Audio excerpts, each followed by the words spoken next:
അതേ, എല്ലാവരും വഴക്കിട്ടിരിക്കുവാണോ?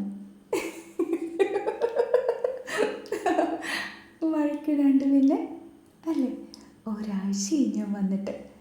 ശരിയാ, അന്ന് ഞാൻ നിങ്ങളോട് പറഞ്ഞിരുന്നില്ലേ എൻ്റെ ശബ്ദത്തിന് എന്തോ ഒരു കുഴപ്പമുണ്ടെന്ന്. അതൊക്കെ കൂടി ടോൺസിലൈറ്റിസിൻ്റെ പ്രോബ്ലം എനിക്കുണ്ട്. മഴ കൂടിയപ്പോൾ അതങ്ങ് വല്ലാണ്ട് ഇൻഫെക്റ്റഡായി. ഭക്ഷണം കഴിക്കാനും സംസാരിക്കാനും വെള്ളം ഇറക്കാനും പോലും പറ്റാത്ത അവസ്ഥയായിരുന്നു. ഇപ്പം ശരിയായി. അതെൻ്റെ ഒച്ച കേൾക്കുമ്പോൾ നിങ്ങൾക്ക് മനസ്സിലാവുന്നില്ലേ? അതാണ് കാര്യം. അപ്പോഴേ ഞാനീ ബാക്കി പറഞ്ഞു വെച്ച ഒരു കഥയില്ലേ, അത് പൂർത്തിയാക്കണ്ടേ? അങ്ങനെ ആ അമ്പലത്തിൻ്റെ പൂജകളും വഴിപാടുകൾക്കും എന്നെയും അവനെ ബന്ധിപ്പിക്കുന്നതിൽ ഒരു വലിയ റോളുണ്ടായിരുന്നു. ഞാൻ അവനെ കാണാനും അവൻ എന്നെ കാണാനും എന്ന് തന്നെ വിചാരിച്ചോളൂ. ആ അമ്പലത്തിൽ നിത്യസന്ദർശകരായി മാറി. ഒരു ദിവസം അവൻ എന്നോട് ചോദിച്ചു, അതെ, എൻ്റെ വീട്ടിലേക്ക് വരുന്നു എൻ്റെ അമ്മയെ കാണാനെന്ന്. അവൻ്റെ അമ്മയാണ് അവൻ്റെ ഫേവറേറ്റ് പേഴ്സൺ ഈ ലോകത്ത്. അങ്ങനെ ഞാനും അവനും കൂടി അവൻ്റെ വാഗനാർ കാറിൽ, ഒരു വൈറ്റ് വാഗനാറായിരുന്നു കേട്ടോ, ആ വാഗനാറിൽ അവൻ്റെ അമ്മയുടെ അടുത്തെത്തി. ഞങ്ങൾ ചെല്ലുമ്പോൾ ഉച്ചഭക്ഷണത്തിൻ്റെ സമയമൊക്കെ കഴിഞ്ഞു പോയിരുന്നു. അപ്പോൾ കറികളൊന്നും ഉണ്ടായിരുന്നില്ല. ആ അമ്മ പെട്ടെന്ന് തന്നെ ഒരു മുട്ട വറുത്ത് ഞങ്ങൾക്ക് ചോറ് തരാമെന്നായി. ഞങ്ങൾ ആദ്യമായിട്ട് ആ ഒരു മുട്ട പകുതി കഴിക്കുമ്പോൾ ഞങ്ങളുടെ മനസ്സിലുണ്ടായിരുന്നത് എൻ്റെ പാതി അവനും അവൻ്റെ പാതി ഞാനുമാകുന്നു എന്നുള്ളതിൻ്റെ സൂചനയാണ് ആ ഭക്ഷണം എന്നാണ്. ഒരു കോഴിമുട്ടയിലാണോ ജീവിതം ഇരിക്കുന്നതെന്ന് വിചാരിക്കരുത്. ഭക്ഷണമാണല്ലോ നമ്മുടെ ജീവിതവും ജീവനും. പ്രതീക്ഷിക്കാതെ അതങ്ങനെ നേർപകുതിയായിട്ട് ഞങ്ങളുടെ പാത്രത്തിലേക്ക് വന്നപ്പോൾ, പ്ലേറ്റിലേക്ക് വന്നപ്പോൾ എൻ്റെ മനസ്സിൽ അങ്ങനെ തോന്നി.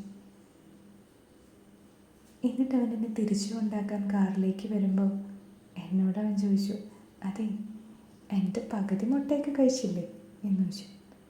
ഞാൻ പറഞ്ഞു, പിന്നെ അതല്ലേ ഉണ്ടായിരുന്നുള്ളൂ. അപ്പം എന്നോട് പറഞ്ഞു, എടാ, നിന്നോട് ഞാൻ പലപ്പോഴും പറയാൻ ആഗ്രഹിച്ചൊരു കാര്യമാണ്, നമുക്കിനി ഒന്നിച്ച് നടന്നൂടെ എന്ന്. എനിക്ക് അവൻ പറഞ്ഞതിൻ്റെ അർത്ഥമൊക്കെ മനസ്സിലായി. പക്ഷേ എൻ്റെ ഉള്ളിലുണ്ടായിരുന്ന ഒരു കുറുമ്പെന്ന് പറയാം.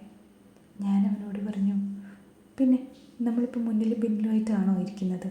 കാറിൽ അപ്പുറം ഇപ്പുറം അല്ലേ എന്ന് പറഞ്ഞു. വളിച്ച കോമഡിയാണെന്ന് നിങ്ങൾക്ക് തോന്നിയില്ലേ? അവനും അത് തോന്നി. അപ്പം തന്നെ അവൻ്റെ തലയ്ക്കിട്ട് ഒരെണ്ണം തരികയും ചെയ്തു. അന്ന് തുടങ്ങിയതാണ് ഞങ്ങളുടെ ഇഷ്ടം. അതിനെ ഒരിക്കലും പ്രണയം എന്നൊരു വാക്കുകൊണ്ട് മൂടി വയ്ക്കാനാവില്ല. ഇന്നും ഈ നിമിഷവും അവനോടുള്ള ഇഷ്ടമുണ്ട് എൻ്റെ മനസ്സിൽ. എനിക്കവനെ ഒന്ന് കാണണമെന്നുണ്ട്. ഒരു കോഫി ഒന്നിച്ചിരുന്ന് കഴിക്കണമെന്നുണ്ട്. അതൊന്നും നടക്കില്ല. ഒരു പക്ഷേ അവൻ എന്നെയും ഇതുപോലെ ഓർക്കുന്നുണ്ടാകുമെന്ന് എൻ്റെ മാത്രം ചിന്തയാവുമോ? നിങ്ങൾക്കെന്താ തോന്നുന്നത്? അവനെ എന്നെങ്കിലും എനിക്കൊരിക്കൽ കാണാൻ കഴിയുമോ?